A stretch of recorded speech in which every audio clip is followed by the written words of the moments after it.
Le camp en pourvoirie vous est présenté par Remington, les pourvoiries du Québec, Can-Am BRP et les munitions Barnes. Bienvenue à un autre épisode du camp en pourvoirie. Cette semaine, nous traversons Tadoussac pour nous rendre quelques kilomètres plus au nord, à Bergeronne, où se trouve le club Lac des Sables et Paradis. C'est là-bas que nous rencontrerons Louise Tremblay, propriétaire de l'endroit, qui nous ouvrira les portes de son territoire. Tadoussac, le plus vieux village du Québec, est connu pour son achalandage maritime autant que pour ses baleines et ses belugas qui foisonnent dans l'estuaire de la rivière Saguenay.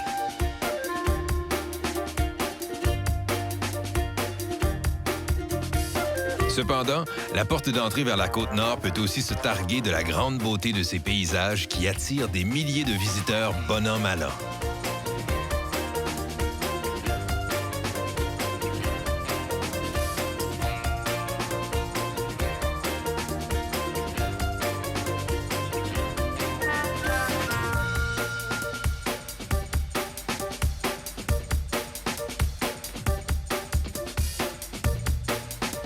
Avec ses 1000 habitants à peine, Tadoussac est un haut lieu du tourisme et l'économie du village est grandement basée sur cette industrie. Ce fut d'ailleurs le premier endroit en Amérique du Nord à intégrer le club des plus belles baies du monde. Et c'est pleinement mérité. Le club Lac des Sables et Paradis se distingue d'abord par la richesse de son territoire.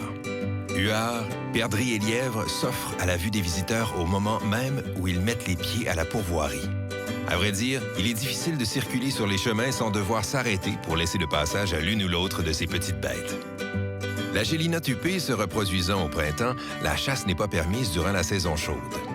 Il ne faudrait quand même pas laisser ce petit poussin sans sa mère.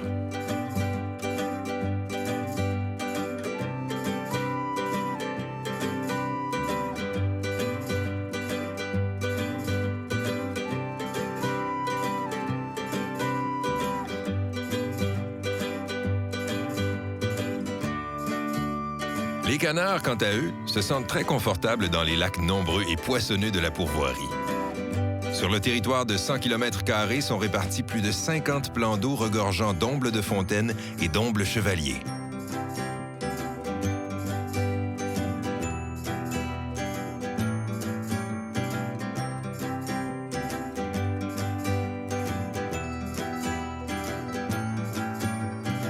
Le club Lac des Sables se veut une destination familiale et cela semble valoir aussi pour les bêtes qui y habitent.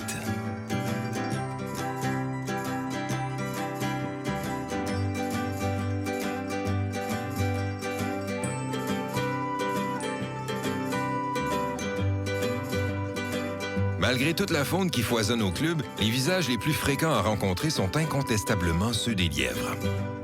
Ils sortent le matin autour des camps et des chalets et n'en partent qu'une fois le soir tombé, au grand bonheur des enfants.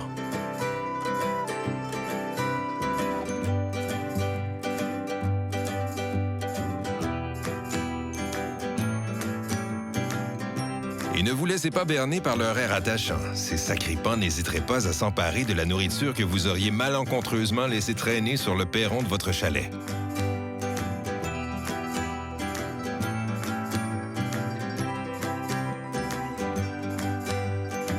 Le soleil tombe sur les terres de la pourvoirie et un peu de repos fera le plus grand bien pour affronter la journée de demain.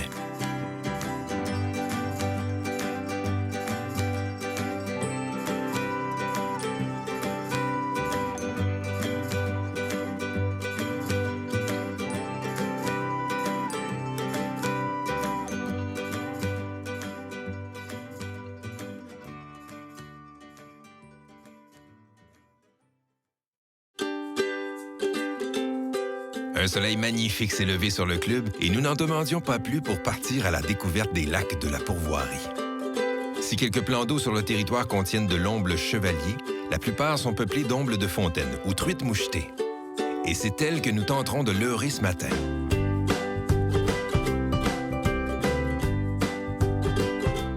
Le moteur démarre sans problème et la chaloupe fend les flots.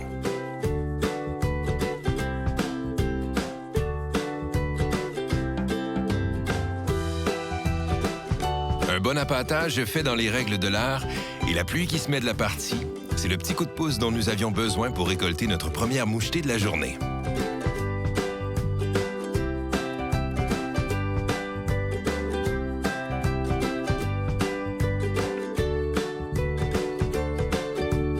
Ce n'est pas un record de longueur, mais la glace est maintenant brisée.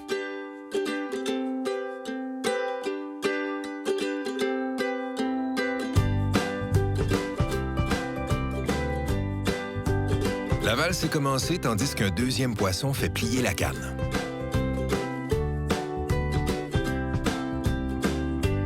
La truite est ramenée à la chaloupe sans attendre et c'est un magnifique spécimen de moucheté qui émerge des eaux du lac. Qui dira maintenant que la nature est ingrate? Malgré sa belle taille, ce poisson aussi sera épargné. La remise à l'eau figure parmi les principes les plus importants de respect environnemental, sauf bien sûr advenant une petite fringale. Les rayons du soleil sont revenus sur la chaloupe et la pêche continue d'être fructueuse.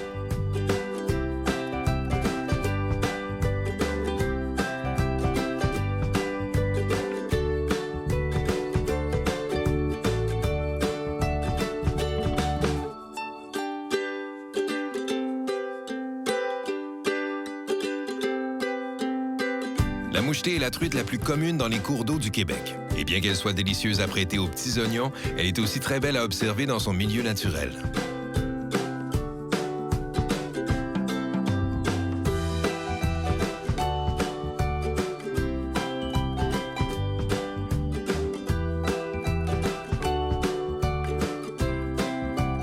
Une autre remise à l'eau réussie.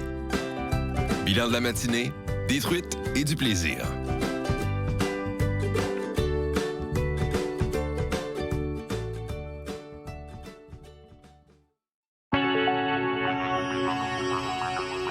La chronique culinaire vous est présentée par lecamp.tv.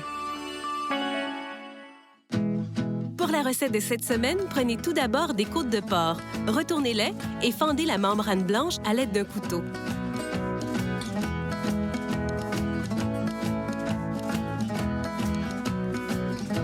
Ensuite, séparez les côtes les unes des autres.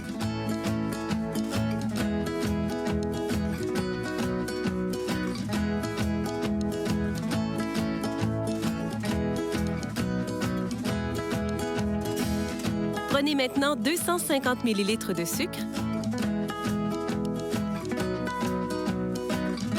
et versez-le dans un chaudron. Prenez ensuite 250 ml d'eau que vous rajoutez au sucre. Prenez ensuite 60 ml de sauce soya que vous rajoutez dans votre chaudron. Mettez le tout à feu moyen et couvrez. Lorsque ça bouille, c'est prêt. Retirez du feu. Prenez un pot maçon de 500 ml et remplissez-le de côtes. Mouillez ensuite à hauteur avec votre sauce sucrée.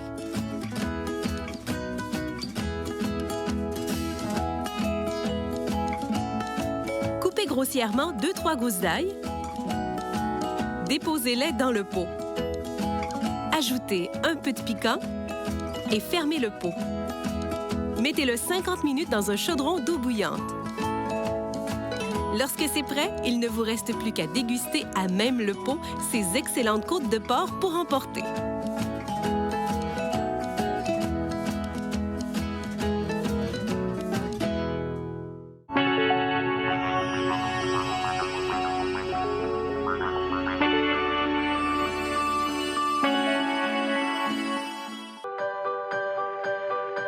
Le Club Lac des Sables et Paradis, qui tient son nom des deux plus grands lacs de son territoire, dispose de tous les agréments susceptibles de charmer les vacanciers en quête d'une destination nature. Avec un grand nombre d'embarcations moteurs, de longues plages de sable agrémentées de lieux de détente ou d'amusement et près de 20 chalets disposés sur l'ensemble de son territoire, la pourvoirie affiche des standards de qualité élevés.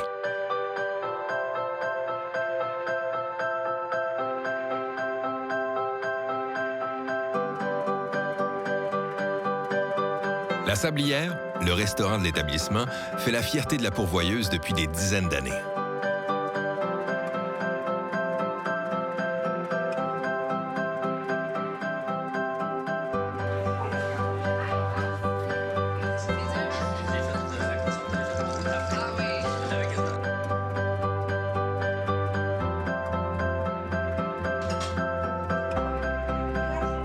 C'est d'ailleurs Louise qui revêt la veste de chef cuisinière pour le souper de ce soir. L'aspect gastronomique du séjour est pris très au sérieux à la pourvoirie et tout est mis en œuvre pour offrir aux clients du plan américain une expérience culinaire à la hauteur des meilleurs restaurants. À ce titre, la sablière est aussi ouverte aux fines bouches ne séjournant pas sur place.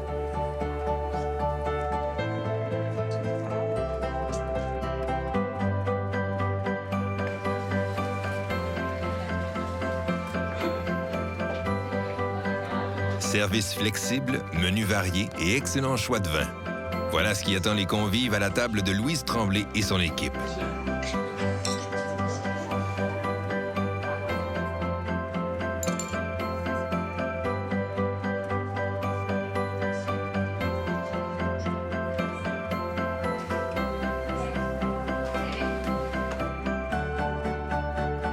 De l'entrée au dessert, les plats qui se succèdent durant les 7 services du souper rivalisent en couleur et en saveur. De quoi prolonger le repas jusqu'aux heures les plus tardives, et ce, par souci d'accommodement. En effet, les clients peuvent venir souper dans la salle à manger jusqu'à 9h30.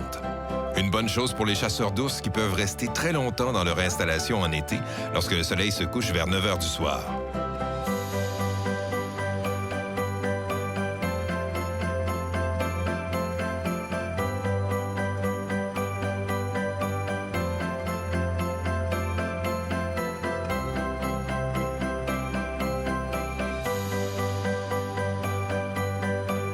Comme à tous les soirs au Club Lac des Sables et Paradis, c'est avec un festin de roi que se termine une bonne journée en plein air.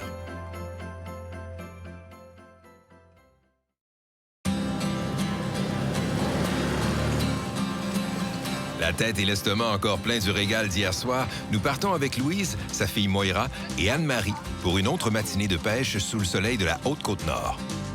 Pas de signe de pluie à l'horizon et la journée est idéale pour une partie de pêche entre filles. Parsemé de plus de 50 lacs, le territoire du club recèle toujours un coin où la truite mord, peu importe la température et l'aspect du ciel. Et en parlant de truite qui mord, c'est Moira qui a l'honneur de leurrer la première. Il faut dire que quand on a passé son enfance à pêcher dans ces lacs, c'est bien normal d'avoir autant de succès. Ouais.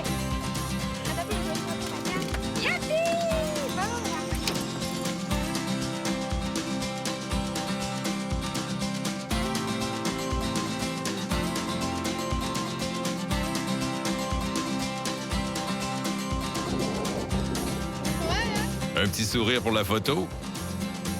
Et un petit bec, pourquoi pas? Il est dans le vrai.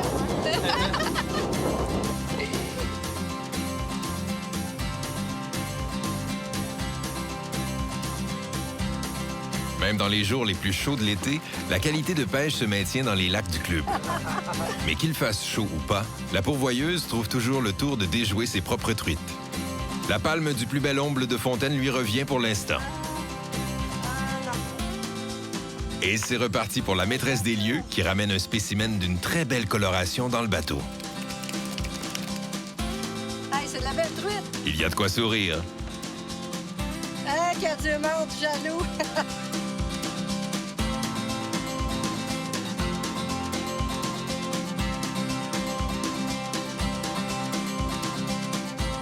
L'embarcation de Moira et d'Anne-Marie semble traverser une période difficile. Sans doute parce que Louise s'accapare tous les poissons en appétit du lac.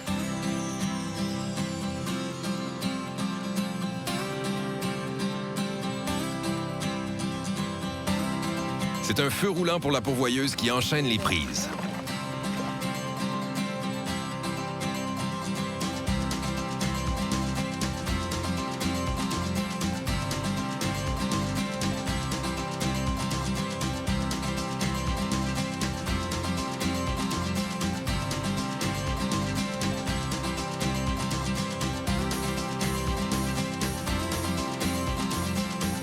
Finalement, c'est une récolte plus que respectable qui couronne la journée de nos demoiselles.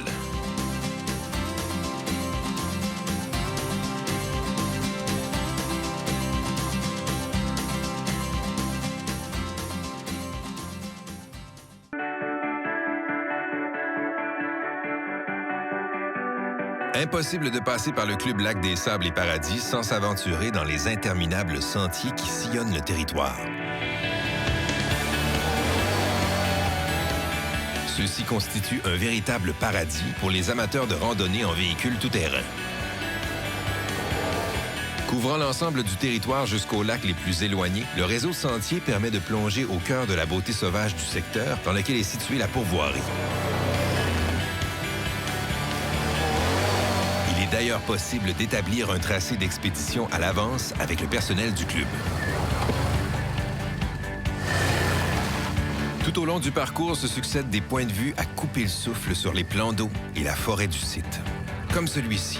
Avis aux preneurs d'images, n'oubliez pas vos appareils.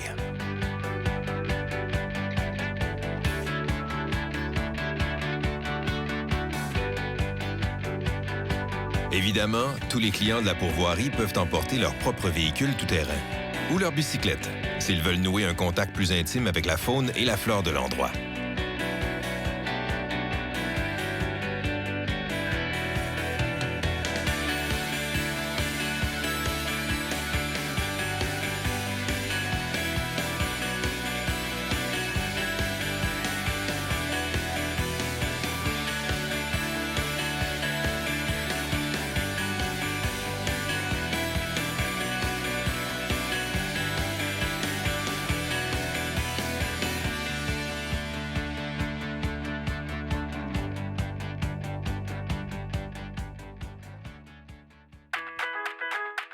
Cette semaine, Allen vous suggère de ne pas oublier d'apporter avec vous pour des vacances réussies dans la région de Charlevoix une panoplie d'accessoires qui vous seront très utiles afin de garder des souvenirs inoubliables de votre été. Comme tout d'abord, une caméra photo. Elle peut être facilement transportable et simple d'utilisation, ou encore elle peut être du type réflexe afin d'obtenir une prise d'image optimale. La caméra réflexe jumelée à un téléobjectif vous permettra d'aller chercher des sujets éloignés, tels que des baleines. La lentille macro peut s'avérer très intéressante pour des photos d'insectes.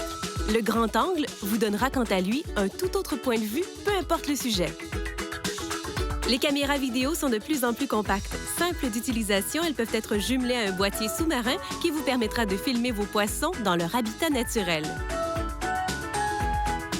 Pour ceux qui préfèrent simplement observer, une paire de longue vue est essentielle. Assurez-vous d'avoir une option de rapprochement et de mise au point. Afin de garder votre équipement au sec, certains sacs et boîtiers rigides sont disponibles sur le marché. Des étuis plus compacts se portant à la ceinture existent aussi pour les plus petites caméras. Une lingette pour nettoyer les lentilles ainsi qu'un petit trépied peuvent être utiles. Pour les campeurs dans l'âme, n'oubliez pas brûleur et chaudron afin de vous faire chauffer un bon repas. Une hachette et des allumes-feu feront de vous le roi du feu de camp. Les gourdes d'eau avec filtre au charbon intégré vous permettront d'éliminer certaines bactéries nuisibles dans votre eau. La technique de pêche Tenkara vise les pêcheurs de petites truites à la recherche de sensations fortes. Il s'agit d'une canne télescopique sans moulinet. Les mouches utilisées seront par conséquent très petites. En espérant que vous partirez bien équipés, bonnes vacances dans Charlevoix!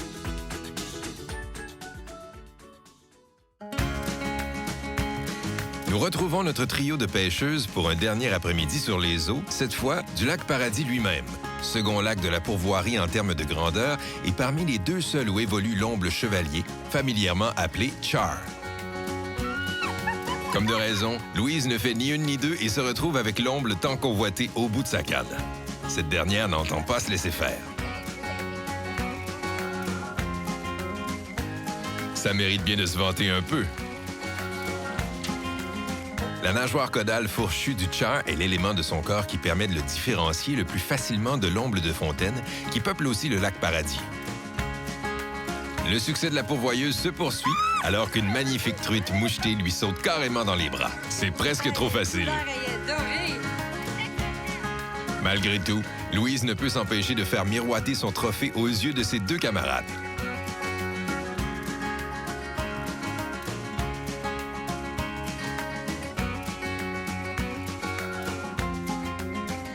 Et même en l'absence de truite, Moira et Anne-Marie ont l'air d'être heureuses.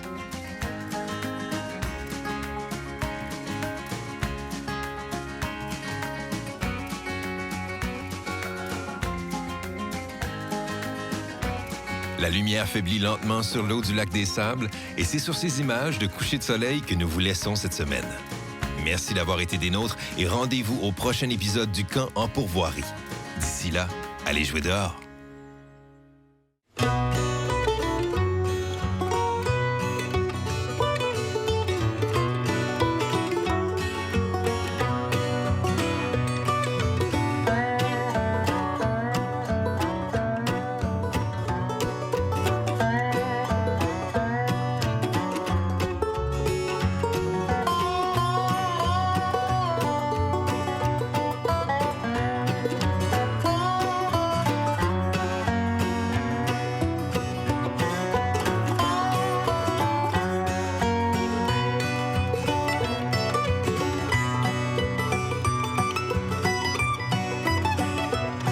Le camp en pourvoirie vous a été présenté par Remington, les pourvoiries du Québec, Can-Am BRP et les munitions Barnes.